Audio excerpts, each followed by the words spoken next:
मोदी की दिवाली और पाकिस्तान में खलबली। प्रधानमंत्री नरेंद्र मोदी हर साल दिवाली जवानों के साथ मनाते हैं। कल सुबह पीएम पहुंच गए गोवा आईएनएस विक्रांत पर। आईएनएस विक्रांत जो कि एयरक्राफ्ट कैरियर है, युद्धपोत है। देश को स्वदेशी आईएनएस विक्रांत मिला था, उसी दिन भारतीय नौसेना ने गुलामी के एक बड़े प्रतीक चिन्ह का त्याग कर दिया। एक वो भी चीज थी जो पाकिस्तान को सबसे ज्यादा खौफजदा करती है, वो है ब्रह्मोस मिसाइल। ब्रह्मोस की खेप जो लखनऊ में बन रही थी, वो खेप जा चुकी है, यानी एक खेप बन गई और हर साल लगभग 100 से 150 ब्रह्मोस मिसाइल लखनऊ में तैयार होगी इस यूनिट में।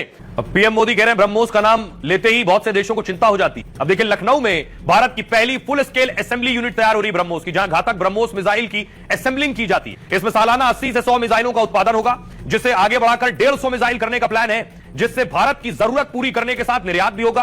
ब्रह्मोस भारत की एक स्वदेशी और घातक मिसाइल भी है। ब्रह्मोस मिसाइल की रेंज है 290 से 400 किलोमीटर के बीच। भविष्य में इसकी रेंज सोचिए 500 किलोमीटर से ज्यादा हो सकती है, यानी पाकिस्तान के ज्यादातर ठिकाने ब्रह्मोस के रडार पर होंगे। तो प्रधानमंत्री खुद इस आईएनएस विक्रांत पर थे, जिसपे फाइटर्स भी थे। और आपको बताऊं, आईएनएस विक्रांत क्यों पाकिस्तान को भला याद आ रहा है। पहलगाम में आतंकी हमले के बाद यह आईएनएस विक्रांत तैयार हो गया था। अरब सागर में भारत का एक ताकतवर पोत पूरी तरह से तैयार था और आईएनएस विक्रांत तब गोवा के करवर तट पर ही तैनात किया गया था। उस वक्त समंदर में 36 वॉरशिप तैयार थी, 7 डिस्ट्रॉयर और पनडुब्बियां पूरी तरह से अलर्ट पर थीं। इसके निशाने पर पाकिस्तान का कराची और ग्वादर बंदरगाह था। पाकिस्तान का कराची पोर्ट पूरी तरह से तबाह हो जाता।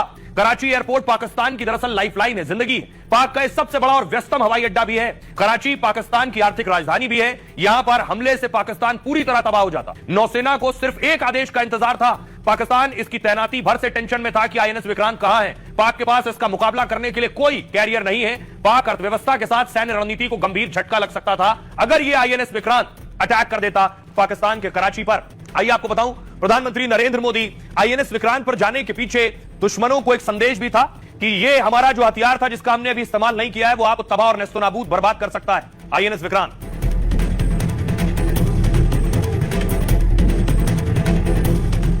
अब देखिए जरा आईएनएस विक्रांत की क्या खासियत है, जो पाकिस्तान बेशक देखकर ही खौफ खाता है। आईएनएस विक्रांत एक दरअसल चलता फिरता एयरक्राफ्ट कैरियर है, भारत का सबसे ताकतवर एयरक्राफ्ट कैरियर। इसकी लंबाई देखिए जरा, 262 मीटर और चौड़ाई है 59 मीटर। भारत का गर्व आईएनएस विक्रांत 45,000 टन का है और इस पर 40 लड़ाकू विमान ले जाया जा सकता है। आपको बताऊं, हवा में एक झुंड की तरह हमला कर सकता है। जब 40 फाइटर इसके ऊपर है, सोचिए इससे 40 फाइटर एक साथ उड़ान भरेंगे तो क्या होगा। 14 मंजिल इमारत जितना आकार का है ये, यानी 14 floor. Hospital, swimming pool, modern kitchen से लैस है ये। 45 दिन तक समुद्र में बिना रुके रह सकता है। 2 फुटबॉल फील्ड जितना बड़ा इसका रनवे होता है। आईएनएस विक्रांत सिर्फ जहाज नहीं, एक पूरा वॉर जोन है ये। 32 बराक, 8 मिसाइल तैनात किए गए इस पे, 16 ब्रह्मोस मिसाइल इस पर तैनात। पाक के पास इसके मुकाबले का कोई कैरियर नहीं, कोई युद्धपोत नहीं है। पानी के रास्ते ये भारत की जीत की गारंटी भी है।